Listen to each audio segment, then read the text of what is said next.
Hey yo guys, welcome back to the channel. It's your boy Kevin Does YouTube back with another video, and welcome to episode 23 of Talking Wrestling. We have some Wrestlepaloozas to talk about. We're gonna start off with some NXT Homecoming real quick, some Raw, and yeah guys, we're gonna do a real quick episode of the podcast. Hopefully you guys enjoy, and don't forget to hit the like button, hit the subscribe button, turn notifications on. So without further ado, let's go into NXT Homecoming. So we started off NXT Homecoming with the game. Triple H and the Heartbreak Kid, Shawn Michaels, great crowd, full sell, and yeah, it was, Triple H says, what if I want to come back? He says, well, that would be a huge problem. And then William Regal comes out and says, there's only one way to do this. War Games! And then Charlotte Flair and Alexa Bliss have the match, they retain. So yeah, great night to start off. Also, Charlotte's OG theme. So nice, and they retained Alexa Bliss, I wish she had her OG theme too, but like it's kind of just a remix version, I guess. But yeah, they win against the Colon. I think that's who they faced. I don't know. No, yeah, it was because 10 to Sean Spears. That was awesome. A little flashback. And yeah, Tyler Breeze lost to Ethan Page in a pretty good match. Tyler Breeze still has that. I really hope he stays more in NXT, or at least has some more matches in NXT, because he's an OG legend in NXT for sure. And yeah, Ethan Page, he's for sure cemented himself in NXT already. He's one of the best. So yeah, great match between Ethan Page and Tyler Breeze. I thought Tyler Breeze almost had it, but Ethan Page, you already know, just too good in the ring right now. Then we also had like a Grayson Waller effect where, they just talked it out, just promoting more for their match at NXT Mercy, which is already this week for Saturday, so that's going to be good. But first, we have a final stop this NXT today on Tuesday. We're going to have Trick Williams versus Obafemi, so I don't know how this is going to end, because it's for both titles, winner takes all, so I don't think there's going to be a winner. I think it's going to be like a DQ, or this is where TNA invades, because I think they're planning something like TNA. I don't know. That would be a great way for no one loses, and like since it's both for TNA and NXT, it makes the most sense for TNA, to come destroy NXT, because it's for both titles, so it makes more sense, and that would be cool leading into No Mercy, and we can get like a War Games TNA versus NXT, like during War Games, like that weekend you have two War Games, like NXT War Games and then the Survivor Series War Games. That would be pretty awesome. What else happened? A lot. Finn Balor with his, oh my god, this was the best part of the night, in my opinion. Finn Balor coming out with his OG theme and doing the, I freaking love it so much. I miss that. I really hope he turns face, but like he's, like a lot of people are loving Dirty Dom, and if Finn Balor turns, I think they're gonna, start booing him, because some people are loving Dom, like still in some places like booing him, but mostly love, now more love that he has the AAA Mega Campeon. He's a Mega Intercontinental Champion, so yeah. But Finn Balor coming out, helping Miles Bourne against Lexus Page, and yeah, that was awesome. What else? Yeah, obviously Robert Roode and Joe Hendry had a little backstage segment, but I don't know what the heck happened with the audio, because it should have been a great pop, and if there was actually no fans cheering, that's some BS. But I think there was at least for some fans for sure cheering, so they for sure cut the audio somewhere. And also when Joe Hendry appeared, I don't know, I feel like when they were singing a song, like a little part came out from the song, like already into the song, so like I don't even know what happened there, but still nice seeing Bobby Roode at least on TV. I wish so much we got to hear Glorious, like them singing, because they for sure would have sung it like, I won't give in till I'm victorious. Oh my god, I love that thing. So we only heard the Glorious, and that's it. But yeah, what else happened? A lot of things happened. Sami Zayn had a backstage segment with Javon Evans, that he's big, he has a bright future in WWE, and NXT could become NXT Women's Tag Team Champion. What the frick am I saying? I'm saying every championship but that one. He could be NXT Champion soon, and he was the underdog ones too. So yeah, I'm liking that segment. He could also be the one to, you never know, defend against Javon Evans for the US title somewhere. I don't think he's gonna be the one to beat him, but like he could, Javon could for sure face the Sami Zayn Open Challenge. But yeah, a lot more things happened. Yeah, what else happened? Oh, DIY for Strict Metal Gang. That was a freaking awesome match, which would have gone like more longer. Like if this was Prime DIY, this would have been awesome for just Strict Metal Gang. But yeah, at the end, the Miz comes out, interrupts in a fantastic match. And yeah, Skull Crushing's finale, the Johnny Gargano, and then they win with the Nothing But Nat. Wish it was kind of like the Miz Skull Crushing finale's Tommaso Ciampa, because they were once a thing, like when Tommaso Ciampa debuted, he was aligning himself with the Miz. So that would have been, made more sense than Johnny Gargano, but they still, it's the same thing. Whoever, he was gonna cause them either way, and yeah, they got the win. Trick Mano Gang got the win. What else happened? I think that's it. The main event. What was the main event? The main event, the 6-woman tag with Lyra Valkyria and the double Devil's Kisses, which freaking shocked the world, which freaking put the world on blast. Like, oh my gosh, like made everyone's eyes in the arena go.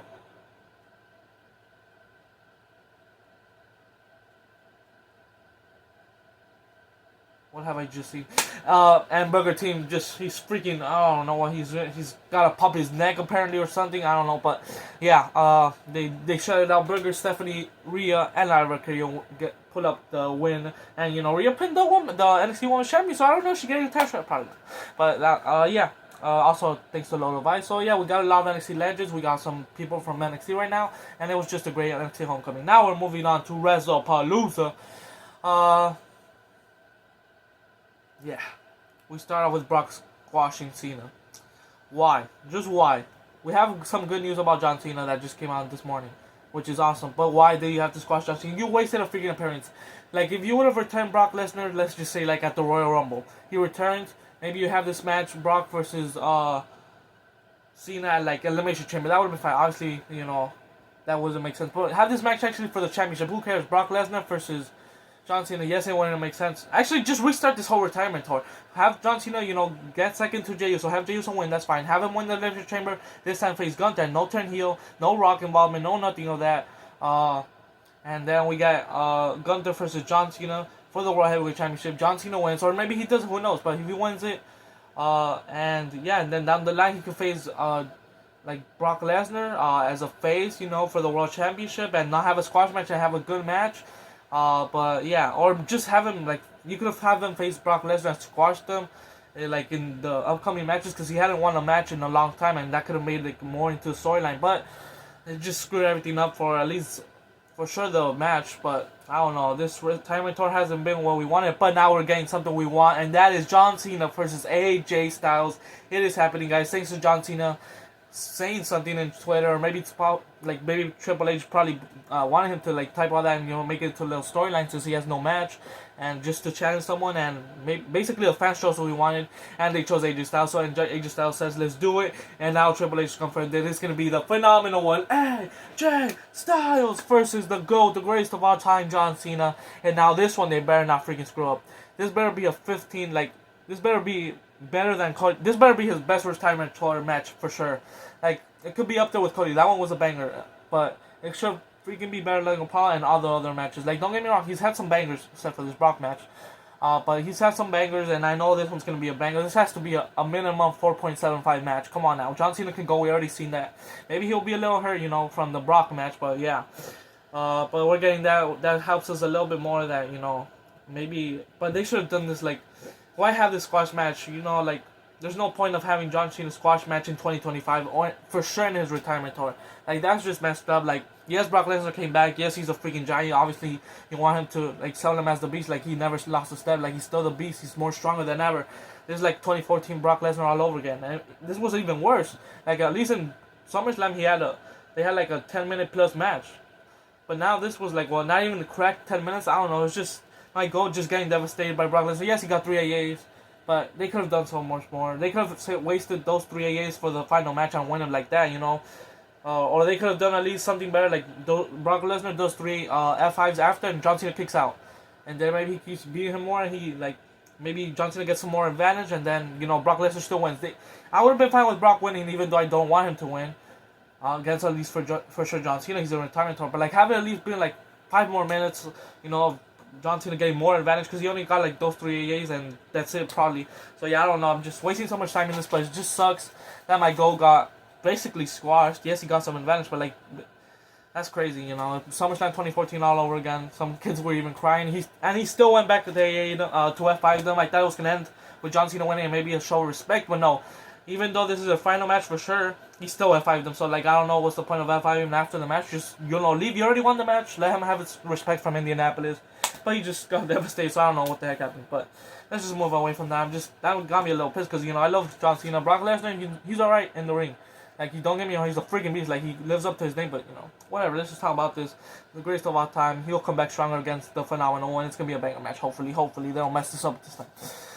And I don't know how they could, because AJ Styles could have a 5-star classic with anyone. You already know John Cena could go in the ring for sure. Next up, we had the Usos versus Braun Breaker and Bronson Reed, the Bronze. Great. Oh, also, Braun Heyman introduced Brock Lesnar in the match, so setting up to something I'll get into later for War Games. But we'll get into that later. The Usos versus the Bronze. The Bronze pick up the win.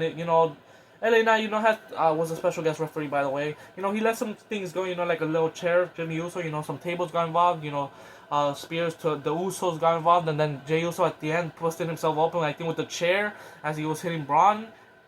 And I don't know how, but then he got speared, and yeah, they lost the match.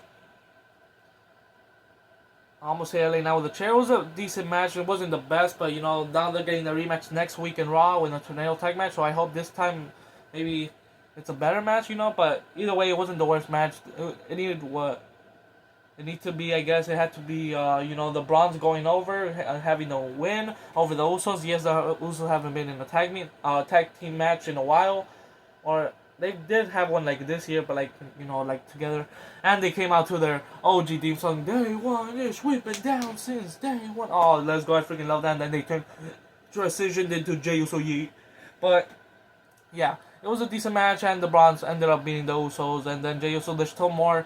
So I think now I could confirm that probably Jey Uso's going to turn heel, which sucks. I want, maybe this is a good change for his character. Like, it's kind of what he needs, maybe.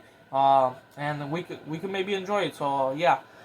So hopefully it's not like a long burn, and we don't have to wait till, like, WrestleMania or something like that, crazy, or, like, the beginning of the year of 2026. But I think they're going to pull the trigger on Jey if he is turning for sure before War Games.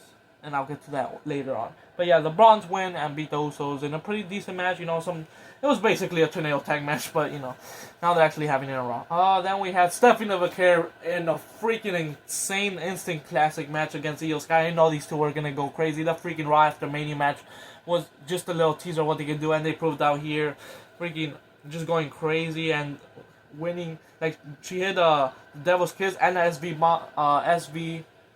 I think that's what her finisher's called, and she kicked out, and then she had to go down deep into a spiral tap, and Stephanie McMahon is your new Women's World Champion. I'm so freaking happy. I thought it was going to be, like Io, but then I remembered, because I thought it was going to be Io versus Rhea, but then I remembered there's going to be, like, champions versus champions match, so maybe they're giving Stephanie, like, maybe a short reign, and they're just having her do this one match, and then lose it to Rhea. That's not what I want. I want Stephanie to hold it down the whole year, even to WrestleMania, screw it. But yes, Stephanie McMahon is one of my favorites. I freaking love that she's Women's World Champion. She deserves it. She's 1 year in. She had the NXT and NXT North American Champion. The first one to ever do that. She had I think she was in Mexico even a year ago, maybe, holding her championship. She's been all over the world in this 1 year. She's been amazing. What can she do? She's awesome. Stephanie McMahon, your new Women's World Champion. What a freaking match. Io Sky, best women's wrestler in the world, period. This match was a banger. CM Punk, AJ defeat The Vision in Rollins and Becky Lynch. What a freaking match. That freaking transition into Black Widow on Seth was amazing. He was holding her. I thought there was going to be, like, I don't know, something crazy going on by AJ, but it was just a transition to the Black Widow. Almost tapped out, and then Becky Lynch interrupts, and then we have some stomps from everyone, and then I like when Seth and Punk were in the ring in the middle fighting, and then both of their wives interrupted them, and they just went at it. This is freaking awesome. Everything peaked here. There was a lot, like, Becky throwing, was it Seth? No, it was AJ. She threw him into Punk and Rollins, and then, immediately Punk checked on AJ, which is so, like, amazing. And it was just overall a lot of great spots in this match. And at the end, Black Widow does it to Becky. So hopefully it looks like we're getting Becky versus AJ in the Women's Intercontinental Championship match, and I freaking want so bad for AJ to hold the title, the Women's IC Championship. I don't want her to lose, like, right away, but, if you, for a good, like, first loss, Becky is a great one to beat her, like, but, like, if it happens, it's her second match, but I don't know. I really want it to be AJ Lee, Women's World Intercontinental Champion, and then eventually move on to the World Championship or WWE Championship. It would look great in either belt. So, yeah, what a freaking match, what a tag match, probably my favorite match of the night for sure. The best match was Stephanie for Zia, but the first, like, more funnest match and pretty good match too. Like, don't get me wrong, those two were, like, a little close, but I liked the AJ match more. It was more entertaining, and the wrestling match was Stephanie Io. And the main event, Cody Rhodes versus Drew McIntyre. Yes, Cody Rhodes retains and no shenanigans whatsoever. Oh, also before that, Stephanie McMahon got inducted by The Undertaker. Let's go, Undertaker showing up. That was the surprise we all want. And don't get me wrong, I'm down for an Undertaker appearance.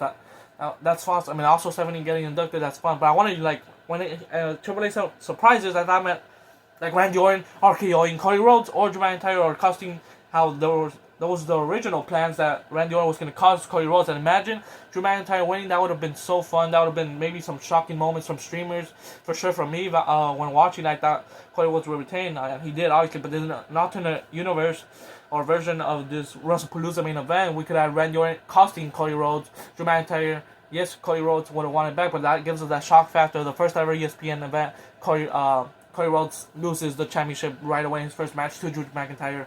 Drew McIntyre gets the title for a little bit, at least more than 5 minutes, this time. So it would have been great, and they would have had Randy Orton involved. So there's just a lot more. And like, honestly, thinking about Randy Orton, he's getting a little mistreated. And now, he got a little pissed in the Drew McIntyre match. And don't get me wrong, that would hurt, freaking slamming yourself into the ropes, and I think his foot like on the top rope. But I don't know what's helping now. Hopefully they treat my Viper more. Like, obviously he's a legend. They treat him like a legend, but like still, like I said last week, like hopefully they treat him more. Like, yes, he's on the main events and everything, but I feel like, I don't know, they just need, like, he needs to start taking so much L's, But hey, maybe, I don't know. But Randy Orton's still Randy Orton. He's gonna get pissed whenever he wants, and I just hope we get that '09 Legend Killer. And now maybe they're teasing it with that. Maybe it was a part of the plan. So yeah, but hopefully, since now they're, they were supposed to say that would lead to Randy Orton heel turn. That means that they're finally planning the Randy Orton heel turn. So it's gonna happen hopefully by the end of this year, and I can't wait for that. What else? Oh yeah, Cody Rhodes retains. Cody Cutter was awesome. The freaking Claymore. Also, I wish the match would have ended with that sell the Claymore. That would have, like, he freaking spinned. Like, the way Cody sells the Claymore, that would have been awesome to win the match. And yeah, but instead of Crossroads hits after Drew McIntyre tried to end his career again through the table and he missed, and then Cody Cutter, Crossroads, Cody retains. Nothing happened. If Cody Rhodes retained at least a punt, or like when he was freaking kissing the belt, oh my god, punt, that would have been like the freaking camera on that would have been so awesome. Just getting a punt from Randy Orton, probably cheering. A lot of people probably would be cheering. I would be cheering. Don't get me wrong, I love Cody, but Randy Orton, we want the heel turn. But hopefully soon, now that they're pitching it, I guess.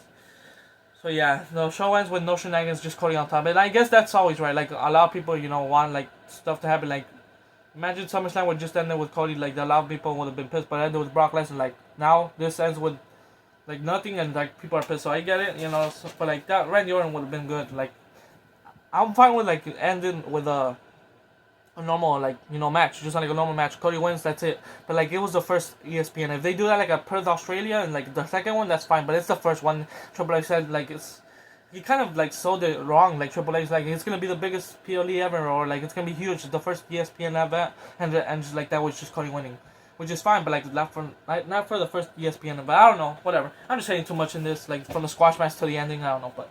Yeah, that's Wrestlepalooza. Honestly, like a 5 out of 10. That's being generous, honestly. But even ESPN gave it a C, and they're the ones that make the show. Like, well, not made it, but like they have their platform now. So yeah, we'll move on to some Raw. Nothing like huge happened. We started off the show in a Cody Rhodes and Seth Rollins promo, which was awesome. Basically, Cody just asking Seth like, what version of you am I gonna get? Am I gonna get the greatest of all time, which I consider, or am I gonna get the person hiding behind these goons? Obviously talking about the Bronze, and. Yeah, and then, talking about the watch that that Cody gave Seth for thanking him, and he says, is this you thanking me, or is this like a token reward, for helping you out, bringing up WrestleMania 40. This promo just sold the match just like that, and I can't wait for as much as I wanted, like, the triple threat, Cody, Drew versus Randy, this is awesome, and Seth has to win. Early prediction Seth has to win this match, and they even mentioned that Seth hasn't won, how many of those matches have you won? He said, to Seth, and now Seth has to, even though it's gonna be like 22 to 1, because Seth hasn't beaten Cody, still Seth, I think he's honestly in his prime now with the Vision, or at least his prime was 2015, but like his prime right here, he for sure has to win. And yeah, it was a great promo. And then we lead on into some matches. We had the New Day versus Cero Miedo, Penta, and War Raiders in a pretty good, no disqualification 6-man tag match. The ending was awesome. Freaking Mexican destroying from the top rope to Grayson Waller. So that awesome. And that looked devastating. Freaking landing on your head from the top rope is crazy. Just from just standing on it and taking it on the bottom is crazy. But from the top rope, oh my gosh, I can't even imagine. Some table spots there too. But overall, Penta, Settle Meal, and the Warriors get the win. Nice tag match. Then we also had Stephanie McCare celebrating, thanking the fans for supporting her, that she couldn't be here without them, that she has gone through many barriers to get here, but she finally did, and she's ready for anyone. Great Stephanie promo. She's the pre-meta, and yeah, she's the new Women's World Champion. Congratulations to Stephanie McCare. She deserves it, and I can't wait for that Stephanie Rhea match. Whether she wins or loses, I know it's going to be a banger match. Then we had Roxanne Perez versus Bayley. We should have gotten this match a long time ago. We thought we were going to get a WrestleMania, because this is like a WrestleMania match, but we got it here at Raw. They had a little feud in the beginning of the year, but now we have it, and Bayley wins up after, turning herself into the evil role model at the end. She was all, not hugger vibes. Oh, yeah, she kind of hugged people, but in the beginning she was like the face Bayley, and then at the end of the match, after Lara Valkyria got attacked, and it doesn't make sense, she got pissed and turned into the role model because Lara Valkyria was attacked by Roxanne, and then she did the belly to belly, and then the Rose Plant, and 1, 2, 3, and then she pushes Lara Valkyria. So I'm liking this. Don't get me wrong, I'm liking this character where they're going, but now how are they gonna work it out next week? Because Bayley's probably gonna be like, oh, that wasn't me. I'm sorry, I didn't mean that next week to Lara Valkyria, and Lara Valkyria, I don't know if she's gonna accept it again, and then she'll just do it again. Because I don't want it to be repetitive, in my opinion. But hey, it is what it is. Bayley gets a win. That's awesome.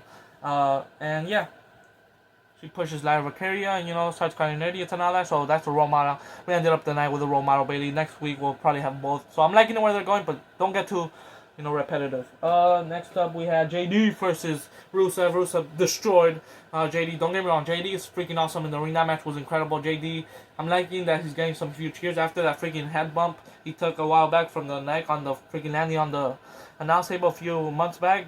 He deserves every prop he get, every reaction he deserves. And yeah, at the end, the accolade does it for JD, and Dirty Dom's just looking at him, and Finn Balor comes out finally to help JD after, Rusev had the accolade, after even he tapped out, and then Dirty Dom was just too scared to do anything about it. And yeah, and then there's more shenanigans happening between Finn Balor and Dirty Dom. Now this is what's getting too repetitive. They're just arguing every week, so when are we finally going to get the blow? A lot of huge PLEs already happened. SummerSlam happened already. WrestleMania happened already. Is he going to cost him at a Raw versus Rusev? I don't know what's going to happen. Or Survivor Series is probably the next biggest PLE event. So they have to turn real quick soon. Because if anyone's going to take the title, I feel like in storyline, it should be Finn Balor. But Rusev, we can have John Cena Rusev. They had a match before. Even some, more than one matches before. They had a whole rivalry. So they could renew that rivalry this time for the IC title. And maybe that's where they're going. That's why they don't want. But also I want John Cena Dirty Dom more than John Cena Rusev, but I don't know where they're going. But yeah, we're having an IC title match next week. I don't know what's gonna happen, but yeah, more shenanigans between the Judgment Day, and then what else happened? LA Knight versus Jey Uso, the Yeets versus the Yeah. Wait, I did that wrong. Yeet versus Yeah.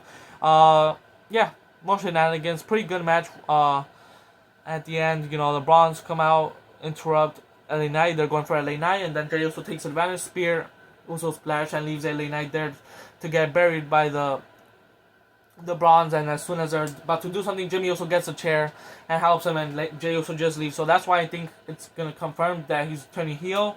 And I don't know, they just got back together. At first it was Jimmy Uso turning on Jay, and now they're gonna probably do the same thing, and we'll probably have another match. So I don't know what's gonna happen, but I think that's where they're going. Jey Uso turn heel, a heel turn.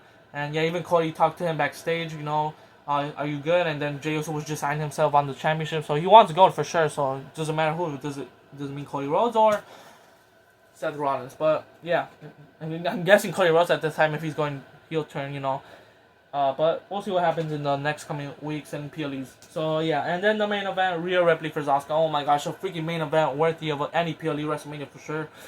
Rhea Ripley versus Asuka. Rhea Ripley gets the W after Kairi Sane, tried to hit her, but she was about to, and then, she got interrupted, and then Riptide. Was it Riptide? No, it was a roll-up, does it to Asuka. It was a pretty decent match, and then at the end, she does, what's it called, the blue mist, or, no, it was a green mist, I don't know. She did the mist on Rhea Ripley, she's out, and then Kairi Sane started attacking her. At first I was like, is she gonna do it? And then she's, going easily, and she just starts beating the shit out of her.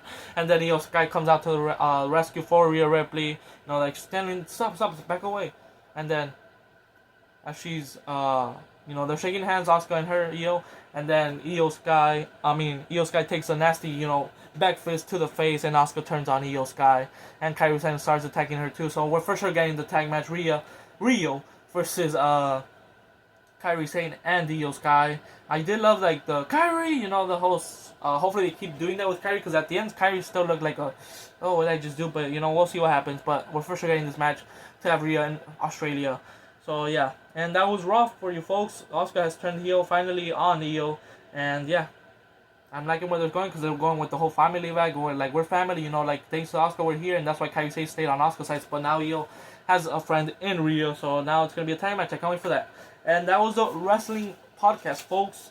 Some Wrestlepalooza. Hopefully, no more squash match. I don't think he's gonna face anyone as dominant as Brock Lesnar in his retirement match. So I guess you needed someone as dominant as Brock Lesnar, but it didn't have to be a squash match. I'm not gonna get over that until we see that banger of a match between John Cena and AJ Styles. So that's the one upside to this. We're getting AJ Styles, John Cena, but I can't wait. And hopefully next after that is a Dirty Dom or just a nicey title shot. So yeah, guys, thanks so much for watching. This was Talking Wrestling episode 23. Mostly ups in this video, but some downs for sure. But yeah, hopefully you guys enjoyed. Can't wait for Australia. It's already looking like we already have Seth and Cody, and now John Cena AJ. This is gonna be an all-timer, and hopefully they don't screw it up like they did Wrestlepalooza, because we had some bangers in this. Like John Cena and Brock Lesnar could have been a good match. Like Brock Lesnar, which also pisses me off, he has some banger matches with like AJ Styles, Daniel Bryan, even Finn Balor once. So yeah. But anyways, guys, the GOAT's still here for some more days, which is also why it sucks, because he only has a few appearances left. If they would have been done in the beginning, I'm like, okay, he still has a lot more, like, I get it, he beat him in the Royal Rumble, or he beat him at the Chamber, or like they could have done a PLE in the beginning, or like, Brock Lesnar destroyed him. I get it, because he hasn't won a match, but now he's won a lot of matches. He literally turned the heel, and I don't know, but whatever. This is bullshit. Brock Lesnar, what? Okay, I'm turning into a beast myself. But thanks for watching, guys. Don't forget to yeet that like button, turn the notifications on, and hit that subscribe button, and yeah, turn notifications on. Thanks for watching, guys. This was Talking Wrestling episode 23. Yeah, I don't know what we're getting on SmackDown this week. What are we getting on SmackDown? Oh, Triple Threat Women's Time. Hopefully it's Jade Cargill winning. If not, Tiffy. I don't think Nia Jax is winning, no offense, but yeah. It's either going to be Tiffy and Jade, and I think maybe we'll be getting a title change in Jade Cargill.